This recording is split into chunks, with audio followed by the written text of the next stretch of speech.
सभी विद्यार्थियों का एक बार फिर से स्वागत है सक्सेस फर्स्ट यूट्यूब चैनल में। विद्यार्थियों, आज हम वापस से आपके लिए पुनः क्लासेस लेके आए हैं मैराथन क्लास पार्ट 5 और इसके अंतर्गत हम पढ़ रहे थे जीव विज्ञान के टॉप मोस्ट 250 प्लस प्रश्न जो कि आपके हर एग्जाम के लिए महत्वपूर्ण रहते हैं। कौन कौन से एग्जाम वापस से देख लीजिए। जो रीट की तैयारी कर रहे हैं, पटवार, पुलिस, एसएससी, रेलवे की तैयारी करने वाले विद्यार्थी और जो स्कूली शिक्षा के अंतर्गत आरबीसी व सीबीएसई का पाठ पढ़ रहे हैं, उन सभी विद्यार्थियों के लिए यहाँ पर ये जीव विज्ञान के महत्वपूर्ण प्रश्न आपके काम में आने वाले हैं।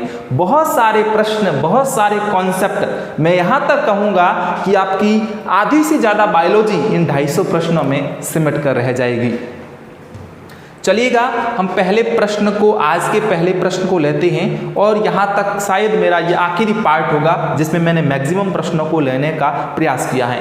अगर भविष्य में कभी हुआ तो मैं प्रयास करूँगा कि आपके लिए ऐसी मैराथन क्लास लेके आऊँ जिसमें बायोलॉजी की और भी इम्पोर्टेंट प्रश्नों को समाहित कर सकूँ, लेकिन यहाँ तक मैं इसी मैराथन क्लास के साथ इस लेक्चर को ख़त्म कर दूँगा। आज का पहला क्वेश्चन है, निम्न में से पुरुषों में प्राथमिक लैंगिक अंग कौन सा है। बहुत ही अच्छा प्रश्न और महत्वपूर्ण प्रश्न है, इसको आप एक बार ध्यान से देखिए। प्राथमिक अंग और द्वितीयक अंग क्या होते हैं। अगर हम बात करें नर की या मादा की, भले नर की बात करो भले ही मादा की बात करो, मादा में भी प्राथमिक व द्वितीयक अंग होते हैं। प्राथमिक व द्वितीयक अंग होते हैं। प्राथमिक अंग व द्वितीयक अंग। इसी प्रकार से नर के अंदर भी प्राथमिक अंग होते हैं और द्वितीयक अंग होते हैं। मैं कॉन्सेप्ट के साथ आपको समझाने का प्रयास कर रहा हूं, तो आप स्टूडेंट्स पूरे लेक्चर के अंदर हमारे साथ बने रहें। वीडियो को लाइक नहीं किया है तो लाइक जरूर कर दीजिए। आपके लाइक से हमें बहुत बड़ा हौसला मिलता है, जिससे कि हम इसी प्रकार की वीडियोस आपके लिए लगातार लाते रहेंगे। नर में भी प्राथमिक व द्वितीयक अंग होते हैं, मादा में भी प्राथमिक अंग व द्वितीयक अंग होते हैं। अंग, अगर हम बात करें नर के अंदर प्राथमिक अंग की, तो पहले आप प्राथमिक अंग को समझें। प्राथमिक अंग नर के अंदर होता है स्टूडेंट्स वृषण। क्या होता है? वृषण होता है। इस प्रश्न का आपको उत्तर भी मिल गया है, क्योंकि नर का पूछा है, पुरुषों का पूछा है, तो पुरुषों में सीधी सी बात है प्राथमिक लैंगिक अंग कौन सा हो जाएगा? वृषण हो जाएगा। लेकिन उसके अंदर की चीज भी आप समझे। मादा के अंदर प्राथमिक अंग होता है विद्यार्थियों अंडाशय। क्या होता है? अंडाशय होता है। अगर हम द्वितीयक अंग की बात करें तो पुरुषों के लिए, नर के लिए वृषणकोश द्वितीयक अंग है, शुक्रवाहिनी द्वितीयक अंग है, शुक्राशय द्वितीयक अंग है, शिश्न द्वितीयक अंग है। अगर हम बात करें मादा की, तो मादा के अंदर जो द्वितीयक अंग होते हैं वो होते हैं फैलोपियन ट्यूब, गर्भाशय, फंडिस, योनि। ये क्या है स्टूडेंट्स? वो द्वितीयक भाग है। लेकिन हमको एग्जाम के अंदर क्या पूछा है? हमको पूछा है प्राथमिक अंग का। तो नर के अंदर प्राथमिक अंग वृषण होता है और मादा के अंदर प्राथमिक अंग क्या होता है? अंडाशय होता है। अब इनको हम प्राथमिक अंग क्यों कहते हैं, उस पर थोड़ा सा ध्यान रखिए। हम इसको प्राथमिक अंग इसलिए कहते हैं क्योंकि वृषण जो है वो शुक्राणु का निर्माण करता है। शुक्राणु का निर्माण करता है। शुक्राणु नर युग्मक होता है जो कि जनन की क्रिया में भाग लेता है। इसी प्रकार से अंडाशय के द्वारा अंडाणु का निर्माण होता है। एक माह के अंदर हर महिला के अंदर जो 14 साल या 15 साल के पार होती है उसमें मेंस्ट्रुअल साइकिल चलता है और वहाँ पर हर माह एक अंडाणु का निर्माण होता है जो 2 फैलोपियन ट्यूब में से एक के अंदर आता है। कहने का तात्पर्य ये हुआ कि 2 अंडाशय में से एक अंडाशय के द्वारा हर माह एक अंडे का निर्माण होता है। तो अंडाशय के द्वारा अंडाणु का निर्माण होता है और ये मादा युग्मक होता है जो कि जनन की क्रिया में भाग लेता है। जो सीधे सीधे जनन की क्रिया में भाग लेते हैं वो शुक्राणु होते हैं और अंडाणु होते हैं जो कि अंडाशय और वृषण के द्वारा निकलते हैं। इसलिए ये प्राथमिक अंग है। बाकी वाले जो भी हैं ये सहायता करते हैं, डायरेक्टली क्या करते हैं? सहायता करते हैं, इसलिए द्वितीयक जनन अंग होते हैं। बहुत अच्छी तरीके से आपको एक चीज समझ में आ चुकी होगी। नेक्स्ट प्रश्न में चलते हैं।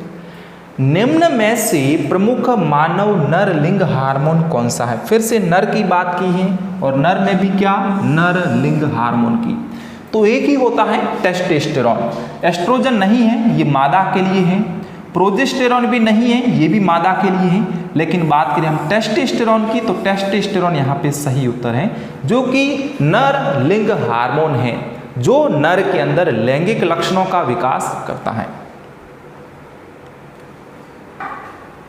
प्रश्न संख्या नेक्स्ट, अंडाणु निर्माण करने वाले अंग का नाम बताइए। अंडाणु किसके द्वारा निर्मित होता है? थोड़ी देर पहले बताया, अंडाशय के द्वारा अंडाणु का निर्माण होता है। अंडाशय के द्वारा अंडाणु का निर्माण होता है। एक माह के अंदर, देखिए इस प्रकार से यहाँ पे बात करें, इस प्रकार से हम बात करेंगे,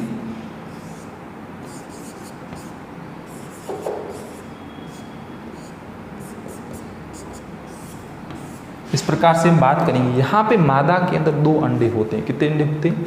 सॉरी, 2 अंडाशय होते हैं। एक ये अंडाशय हो गया, दूसरा ये अंडाशय हो गया। हर माह में, एक माह में इन 2 अंडों में से केवल एक अंडे में, एक अंडाशय में एक अंडाणु का निर्माण होता है।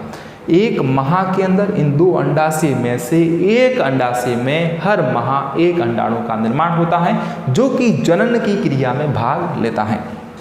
योनि, गर्भाशय और अंडवाहिनी, ये मादा के लिए द्वितीयक जनन अंग है। ये मादा के लिए क्या है स्टूडेंट्स? द्वितीयक जनन अंग कहलाते हैं।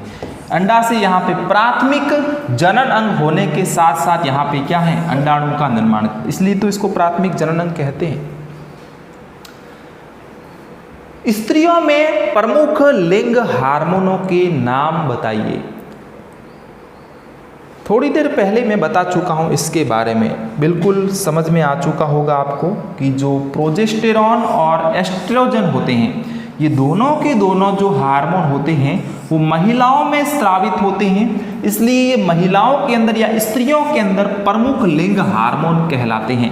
टेस्टोस्टेरोन पुरुषों में होते हैं, नर के अंदर होते हैं। ए व बी दोनों क्या सही है? बिल्कुल सही है, क्योंकि ए भी सही है, बी भी सही है, तो ऑप्शन नंबर डी अपने आप सही हो जाएगा, क्योंकि इसमें ए व बी दोनों आ रहे हैं। योनि में पाए जाने वाला जीवाणु है, बहुत अच्छा प्रश्न है। इसमें आपको विशेष जीवाणु याद रखना है, लैक्टोबैसिलस जीवाणु। जो ये लैक्टोबैसिलस जीवाणु है, ये किसमें होता है स्टूडेंट्स? योनि के अंदर होता है, जो कि मादा का द्वितीयक जनन अंग कहलाता है। और यहाँ पर जो ये योनि है, ये योनि अम्लीय होती है। इस योनि का वातावरण अम्लीय होता है, किस जीवाणु के कारण? लैक्टोबैसिलस जीवाणु के कारण। इस जीवाणु के कारण जो योनि है उसका वातावरण कैसा होता है? अम्लीय होता है। अच्छा प्रश्न है, निषेल कणिकाएं न्यूरॉन के किस भाग में पाई जाती हैं? सबसे पहले मैं थोड़ा सा न्यूरॉन का स्ट्रक्चर बना देता हूं, इस प्रकार से थोड़ा सा फास्ट बनाने का प्रयास करता हूं। इस प्रकार से थोड़ा सा फास्ट बनाने का प्रयास करता हूं।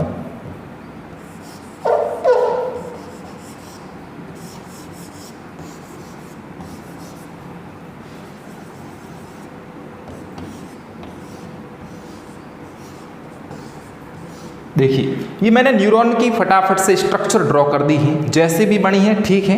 यहाँ पे स्टूडेंट्स जो मैंने बनाया है न्यूरॉन का स्ट्रक्चर, इस न्यूरॉन के अंदर 3 पार्ट होते हैं। एक भाग होता है जिसे हम कहते हैं कोशिका काय, दूसरा भाग होता है जिसे हम कहते हैं तंत्रिकाक्ष, और तीसरा भाग होता है जिसे हम कहते हैं द्रुमाक्षय। तो एक तंत्रिका कोशिका के अंदर या न्यूरॉन के अंदर ये 3 प्रकार की संरचनाएं होती हैं। ये वाली संरचना तो कहलाती है कोशिका काय, इसके अंदर इस प्रकार की संरचनाएं पाई जाती हैं। इन वाली संरचनाओं को हम कहते हैं द्रुमाक्षय। ये पूरी की पूरी संरचना तंत्रिकाक्ष कहलाती है। ये जो मैंने गोला किया है, इस गोले की संरचना के अंदर की जो संरचना है ये वाली, इसको हम कहते हैं कोशिका काय। क्या कहते हैं? कोशिका काय कहते हैं। और जो छोटे छोटे कण हैं बच्चों, ये निषेल कणिकाएं हैं। ये क्या हैं? ये निषेल कणिकाएं हैं जो कि न्यूरॉन के किस भाग में होती हैं? इस वाले भाग में, जिसको हम कहते हैं कोशिका काय। तो सीधा सीधा उत्तर आप क्या लिख दोगे? कोशिका काय। कि निषेल कणिकाएं न्यूरॉन के कोशिका काय वाले भाग में पाई जाती हैं। योनि में पाए जाने वाले लैक्टोबैसिलस जीवाणुओं का कार्य क्या होता है? उत्तर दीजिए जल्दी से। थोड़ी देर पहले इसके बारे में बता चुका हूं, आप कमेंट कर लीजिए अगर आपको याद है तो। बाकी इसका आंसर मैं थोड़ी देर पहले आपको बता चुका हूं। ए, बी, सी और डी। योनि का वातावरण अम्लीय बनाए रखना, क्या ये इसका उत्तर है? क्षारीय बनाए रखना, क्या ये उत्तर है? उदासीन बनाए रखना, क्या ये उत्तर है? या इनमें से कोई नहीं, ये उत्तर है। सी, डी, बी सब गलत हैं। ऑप्शन नंबर ए सही है। योनि का वातावरण अम्लीय बनाए रखने का कार्य कौन करता है?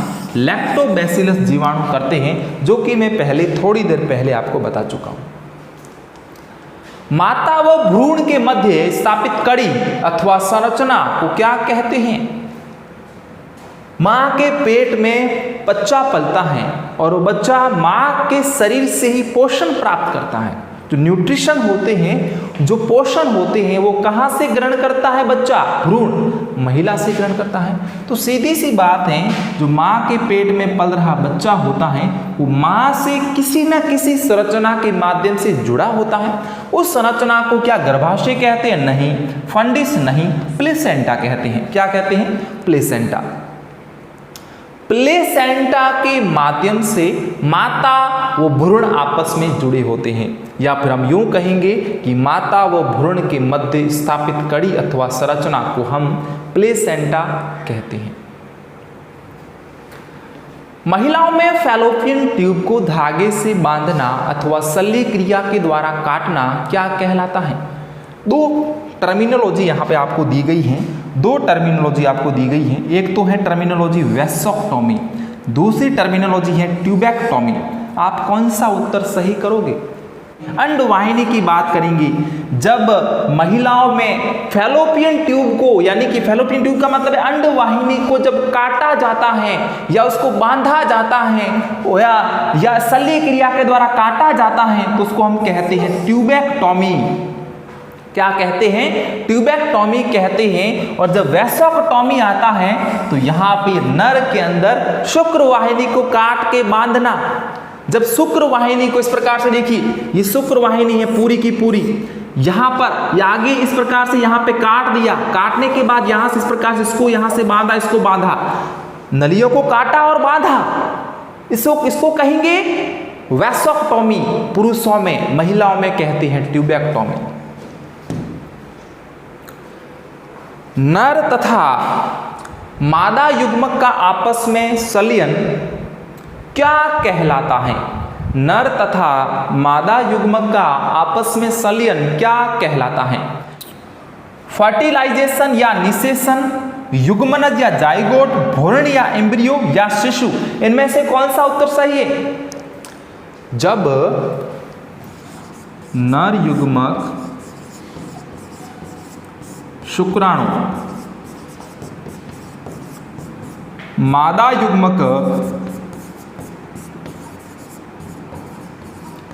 अंडाणु के साथ रिएक्शन करता है, इस क्रिया को हम कहते हैं निषेचन, फर्टिलाइजेशन कहते हैं। विद्यार्थियों क्या कहते हैं? निषेचन कहते हैं या फर्टिलाइजेशन कहते हैं। देखिए, ये नर हो गया, ये मादा हो गया, आपस में संलयन को हमने क्या कह दिया? निषेचन कह दिया। जब विद्यार्थियों निषेचन होता है, निषेचन की प्रक्रिया, फर्टिलाइजेशन की प्रक्रिया कंप्लीट होती है, उसके बाद में बनता है युग्मनज। निषेचन के परिणाम स्वरूप क्या बनेगा? युग्मनज बनेगा। और युग्मनज से आगे इसका निर्माण होगा, कोरक भ्रूण का निर्माण होगा, और भ्रूण से ही भविष्य में शिशु के रूप में बच्चा प्रसव के माध्यम से जन्म लेता है। विभिन्न अंगों के मध्य समन्वय स्थापित करने के लिए उत्तरदायी तंत्रों के नाम लिखिए। दो तंत्र होते हैं हमारे शरीर के अंदर जो विभिन्न प्रकार के अंगों के अंदर समन्वय स्थापित करते हैं, और वो उत्तरदायी तंत्र होते हैं तंत्रिका तंत्र और अंतःस्रावी तंत्र। इसलिए ए व बी दोनों इस प्रश्न के लिए सही उत्तर हो जाएंगे। प्रेरक तंत्रिका, प्रेरक तंत्रिकाएं, प्रेरक तंत्रिकाएं, प्रेरक तंत्रिकाएं उद्दीपनों को कहाँ पहुंचाती हैं? पहुंचाती हैं, पहुंचाती हैं, कहाँ पहुंचाती हैं? केंद्रीय तंत्रिका तंत्र से अंगों की ओर। केंद्रीय तंत्रिका तंत्र का मतलब है सेंट्रल नर्व सिस्टम। सीधी सीधी बात करें तो मस्तिष्क, मस्तिष्क से अंगों तक या अंगों से मस्तिष्क तक, या ए व बी दोनों सही है या दोनों गलत है? बिल्कुल नहीं, ये दो का तो कोई मतलब नहीं होगा, तो एक ही, या तो अंगों से मस्तिष्क तक जाएगा मैसेज या मस्तिष्क तक अंगों से जाएगा। दो चीजें में दोनों तो होगी नहीं, या तो अंगों से मस्तिष्क की ओर जाएगा या मस्तिष्क से अंगों की ओर आएगा। दोनों चीजें सही नहीं हो सकती, इसलिए ऑप्शन नंबर सी और डी तो गलत हो गए। गलत करना सीखोगे तभी तो सही आएगा, गलत करो, दो गलत कर दिए। अब देखिए, दो तंत्रिकाएं होती हैं, एक तो होती है संवेदी और एक तंत्रिका होती है प्रेरक। संवेदी का मतलब है संवेदनाएं ले जाने वाला, ले जाने का मतलब है अंगों से मस्तिष्क में ले जाना, अंगों से मस्तिष्क में ले जाना, वो होगी संवेदी तंत्रिकाएं। यहां पे देखिए कहाँ है, अंगों से केंद्रीय तंत्रिका तंत्र तक या मस्तिष्क तक, ये काम किसका है? संवेदी का है। लेकिन हमको पूछा है प्रेरक तंत्रिकाएं, तो प्रेरक तंत्रिकाओं का काम है मस्तिष्क से या केंद्रीय तंत्रिका तंत्र से जो मैसेज हैं वो कहाँ ले जाना? अंगों तक ले जाना। इसलिए यहाँ पर ऑप्शन नंबर ए उत्तर हो जाएगा सही, केंद्रीय तंत्रिका तंत्र से अंगों तक। नेक्स्ट क्वेश्चन, निम्न में से मास्टर ग्रंथि, मास्टर ग्रंथि, मास्टर ग्रंथि कौन सी हैं? अधिवृक्क ग्रंथि क्या है? नहीं। थाइमस नहीं, थायराइड नहीं, पीयूष ग्रंथि बिल्कुल सही। एक और होती है जिसको कहते हैं MOM, मॉम, घर की मालकिन। शरीर की भी कोई मालकिन होती है, मॉम यानी मम्मी, जो घर की मालकिन होती है। हमारे शरीर की भी कोई मम्मी है, मॉम है, उसे कहते हैं मास्टर ऑफ मास्टर ग्लैंड, और उसका नाम है हाइपोथैलेमस, हाइपोथैलेमस। हाइपोथैलेमस हमारे शरीर की मास्टर ऑफ मास्टर ग्लैंड है, और अगर मास्टर की बात की जाती है तो पीयूष ग्रंथि। लॉजिक क्या है मास्टर ग्रंथि और मास्टर ऑफ मास्टर ग्रंथि कहने के पीछे? मास्टर ग्रंथि कहने के पीछे का लॉजिक है कि बाकी वाली जितनी भी ग्रंथियां होती हैं उनको ये कंट्रोल करती हैं, उनके द्वारा हार्मोन को स्रावित करना है या नहीं करना है, इसको कौन निर्धारित करता है? पीयूष ग्रंथि करती है। हाइपोथैलेमस ये निर्धारित करता है कि पीयूष ग्रंथि के द्वारा हार्मोन स्रावित करने हैं या नहीं, इसलिए उसको मास्टर का भी मास्टर कह दिया। नेक्स्ट प्रश्न हमारा, मानव मस्तिष्क का वजन कितना होता है? एग्जैक्ट वजन बताना है। क्या 2 किलोग्राम होता है? 1, 1.5, 2 किलोग्राम, 1 kg, 1.5 किलोग्राम या 2.5 किलोग्राम? एग्जैक्ट इसका आंसर तो यहाँ पे ये नहीं है, कई कई किताबों में कुछ लिखा हुआ है, लेकिन ए गलत है बिल्कुल, बी गलत है, डी गलत है। अगर परीक्षा के अंदर इस प्रकार का ऑप्शन मिलता है तो उसमें आप ये सही करोगे। 1.5 kilogram is exactly right answer for this question. But अगर यहाँ पे ये चीज पूछी जाती है 1400 ग्राम, बिल्कुल सही है, 1400 ग्राम बिल्कुल सही है, लेकिन यहाँ पे इस प्रश्न में 1.5 किलोग्राम बिल्कुल राइट आंसर हो जाएगा। निम्न में से मस्तिष्क का कौन सा भाग आपस में कार्पस कैलोसम पट्टी से जुड़ा होता है? इसको भी देख लीजिए, इस प्रकार का देखिए,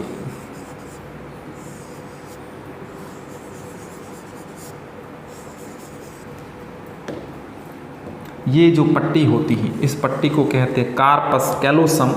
ये वाला उस मस्तिष्क का एक भाग हो गया, ये वाला दूसरा भाग हो गया। जो प्रमस्तिष्क होता है जिसका काम है ज्ञान, चेतना, सोचना, विचारना, ये प्रमस्तिष्क का काम है, इसके दो भाग होते हैं, इन दो भागों को आपस में जोड़ने का कार्य जो पट्टी करती है उस पट्टी को कहते हैं कार्पस कैलोसम। नेक्स्ट प्रश्न पे चलते हैं। निम्न में से कौन सा हार्मोन पीयूष ग्रंथि के द्वारा स्रावित नहीं होता है? तीन तो होंगे भाई, नहीं हो रहा है मतलब एक नहीं होगा, तीन तो होंगे। वृद्धि हार्मोन जिसको सोमेटोट्रोपिन कहते हैं होता है, प्रोलैक्टिन होता है, ऑक्सीटोसिन होता है, एड्रीनलिन नहीं होता। ये तो किससे होता है? ये तो होता है अधिवृक्क ग्रंथि से भाई, अधिवृक्क ग्रंथि, ये जिसको हम एड्रीनल ग्रंथि भी कहते हैं, इसके द्वारा एड्रीनलिन हार्मोन स्रावित होता है। वृद्धि, प्रोलैक्टिन, ऑक्सीटोसिन, ये तीनों पीयूष ग्रंथि के द्वारा स्रावित होते हैं। किस हार्मोन की कमी से टिटेनी नामक रोग हो जाता है? थायरोक्सिन हार्मोन की कमी से, पैराथार्मोन की कमी से, थाइमोसिन हार्मोन की कमी से, या एड्रीनलिन हार्मोन की कमी से? उत्तर आप क्या दोगे? अगर बच्चों थायरोक्सिन हार्मोन की कमी हो जाती है तो वहाँ पे तो बच्चों रोग होगा घेंगा, इसी को कहते हैं गलगंड रोग, गलगंड या घेंगा रोग। लेकिन अगर बच्चों पैराथार्मोन की कमी होती है तो पैराथार्मोन की कमी से टिटेनी रोग होता है। पैराथार्मोन का काम क्या है? हमारे शरीर के अंदर कैल्शियम व फास्फेट आयनों को नियंत्रित रखना, इसका नियमन करने का काम है पैराथार्मोन का। अगर इन आयंस की हमारे शरीर के अंदर कमी हो जाती है, कहने का मतलब ये रोग अस्थियों से संबंधित है। किस हार्मोन की कमी के कारण रुधिर में आयोडीन की मात्रा कम हो जाती है? अभी थोड़ी देर पहले बताया था, थायरोक्सिन हार्मोन की कमी से घेंगा या गलगंड रोग होता है, घेंगा या गलगंड रोग होता है। और घेंगा या गलगंड रोग कब होता है? जब कभी भी हमारे शरीर के अंदर आयोडीन की कमी होती है। और आयोडीन की कमी का प्रभाव किस पर पड़ेगा? थायरोक्सिन हार्मोन पर पड़ेगा। अगर आयोडीन की कमी है तो थायरोक्सिन हार्मोन की भी कमी है। देखिए किस हार्मोन की कमी के कारण रुधिर में आयोडीन की मात्रा कम हो जाती है। अगर ये हार्मोन कम स्रावित होगा थायरोक्सिन, तो आयोडीन की कमी होगी, और आयोडीन कम होगा तो घेंगा रोग होगा। लैंगरहैंस द्वीप में अल्फा एंड बीटा कोशिकाएं होती हैं। देखिए एक ग्रंथि होती है, समझिए इसको, एक ग्रंथि है जिसका नाम है अग्नाशय ग्रंथि। इस अग्नाशय ग्रंथि के अंदर लैंगरहैंस, इस अग्नाशय ग्रंथि के अंदर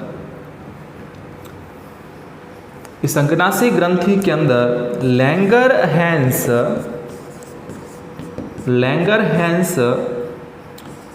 द्वीप समूह होते हैं, जिसमें दो प्रकार के कोशिका समूह होते हैं, एक होते हैं अल्फा और एक होते हैं बीटा। ये दो प्रकार की कोशिकाएं होती हैं।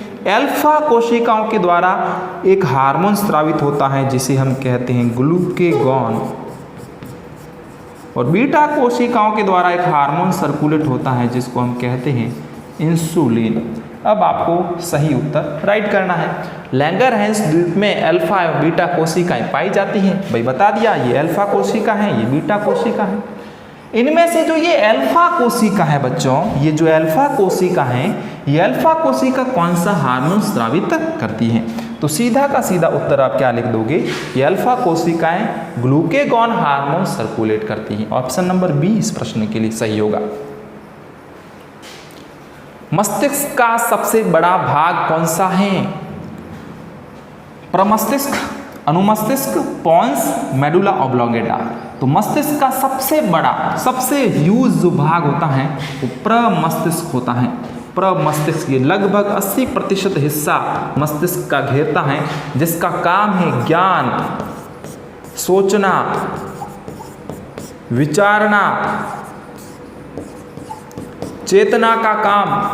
ये सारे के सारे जो वर्क होते हैं वो इसमें रहते हैं प्रमस्तिष्क के अंदर। अगर हम बात करें अनुमस्तिष्क की, तो ये दूसरा सबसे बड़ा भाग है। सबसे बड़ा तो प्रमस्तिष्क होता है और अनुमस्तिष्क दूसरा सबसे बड़ा भाग है मस्तिष्क का।